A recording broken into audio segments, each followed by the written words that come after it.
Assalamualaikum warahmatullahi wabarakatuh. Selamat pagi dan salam sejahtera bagi kita semua. Yang terhormat Bapak Ibu Dewan Juri Lomba Debat Bahasa Indonesia tahun 2020. Perkenalkanlah, saya Kalmalatus Sadia Astiro, perwakilan dari SMA Negeri 1 Brebes, selaku pembicara pertama pemerintah terhadap mosi. Di negara-negara tingkat korupsi tinggi, seleksi penerimaan mahasiswa baru hanya didasarkan pada indeks integritas sekolah dan indeks kejujuran siswa. Dewan Juri yang bijaksana, berbicara mengenai seleksi penerimaan mahasiswa baru di negara yang memiliki tingkat korupsi tinggi menjadi perbincangan kita kali ini. Banyak aspek yang menjadi pertimbangan dalam seleksi penerimaan mahasiswa baru, mulai dari indeks integritas sekolah, bahkan indeks kejujuran siswa. Lantas, apakah benar bahwa seharusnya penerimaan mahasiswa baru dilandaskan pada dua aspek tersebut?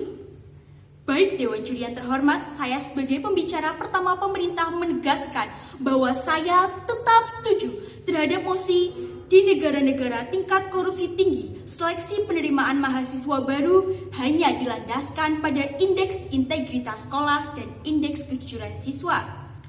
Sebelum saya menyampaikan argumentasi kesetujuan saya terhadap mosi kita kali ini, saya akan memaparkan definisi mosi kita kali ini terlebih dahulu. Dikutip dari Kamus Besar Bahasa Indonesia, korupsi berarti penyelewengan atau penyalahgunaan uang negara untuk keuntungan pribadi atau orang lain.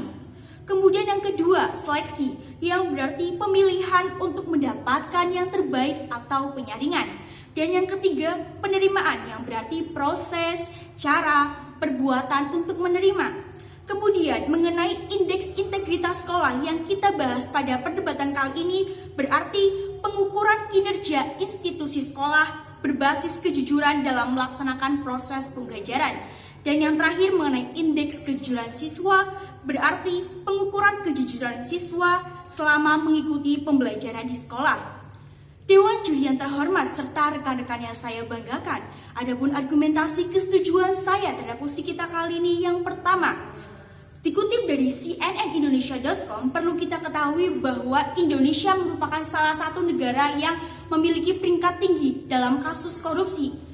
Dikutip dari data yang didapat dari organisasi Transparency International mengungkapkan bahwa kasus korupsi Indonesia berada pada peringkat 85 dari 180 negara. Peringkat 85 menunjukkan bahwa kasus korupsi di Indonesia masih tinggi, sehingga pada perdebatan kali ini saya mengambil contoh Indonesia dalam pelaksanaan penerimaan mahasiswa baru.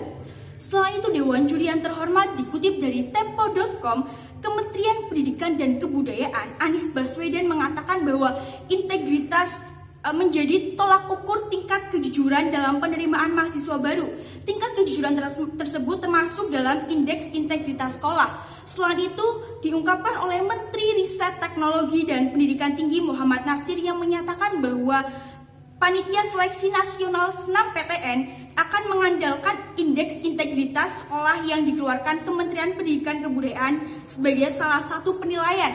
Berdasarkan kedua pernyataan yang diungkapkan oleh Kementerian Pendidikan dan Kebudayaan dan Kementerian Riset Teknologi dan Pendidikan Tinggi menunjukkan bahwa apabila Indonesia menerima seleksi mahasiswa baru menggunakan dua aspek tersebut, yaitu indeks integritas sekolah dan indeks kejujuran siswa. Bayangkan saja Dewan Juri yang terhormat, jika Indonesia yang notabene adalah salah satu negara dengan kasus korupsi yang tinggi menerapkan hanya memilih salah satu dari kedua indeks tersebut. Contohnya Indonesia hanya memilih indeks kejujuran siswa yang dilandaskan dalam seleksi penerimaan mahasiswa baru. Artinya Dewan Juri yang terhormat, jika hanya mengandalkan nilai kejujuran, tentunya hal tersebut dibuktikan dengan hasil akhir, yaitu berupa nilai rapot. Nilai rapot tersebut tidak menjamin siswa tersebut memiliki tingkat kejujuran yang tinggi. Artinya nilai rapot tersebut dapat direkayasa oleh pihak-pihak yang berada di sekolah tersebut. Oleh karena itu, Dewan Juri yang terhormat, dengan adanya mosi kita kali ini menegaskan dengan jelas bahwa seharusnya seleksi penerimaan mahasiswa baru, contohnya SNMPTN, harus menggunakan dua indeks, yaitu indeks integritas sekolah dan indeks kejujuran siswa, karena kedua hal tersebut tidak memungkinkan terjadinya rekayasa. Dewan Juri yang terhormat, Adapun relasi atau hubungan antara korupsi dengan penerimaan mahasiswa baru, yaitu dinyatakan bahwa dalam Komisi Pemberantasan Korupsi mengungkapkan bahwa selama ini menerima laporan korupsi di perguruan tinggi. Wakil Ketua Komisi Pemberantasan Korupsi Laude M. Syarif mengatakan bahwa adanya laporan yang diterima paling banyak ada penerimaan mahasiswa baru melalui jalur khusus. Dewan Juri yang terhormat, perlu saya tekankan kembali, melalui jalur khusus. Jalur khusus tersebut merupakan contohnya adalah penyogokan. Dengan adanya penyogokan berarti Indonesia harus melandaskan seleksi penerimaan mahasiswa baru menggunakan dua indeks tersebut, yaitu indeks integritas sekolah dan indeks kejujuran siswa. Sesuai dengan apa yang telah paparkan saya sebelumnya, dapat ditarik kesimpulan bahwa seharusnya Indonesia harus melaksanakan seleksi mahasiswa penerimaan baru dengan dua indeks tersebut, yaitu indeks integritas sekolah dan indeks kejujuran siswa, karena dua aspek tersebut merupakan aspek yang penting dalam penerimaan mahasiswa baru agar perguruan tinggi tersebut dapat memiliki mahasiswa yang sesuai dengan kriteria yang ditentukan. Adapun langkah yang harus dilakukan, yang pertama adalah seharusnya pemerintah atau penyelenggara kegiatan pendidikan mengkaji ulang mengenai kebijakan seleksi penerimaan mahasiswa baru. Sekian dan terima kasih. Wassalamualaikum warahmatullahi wabarakatuh.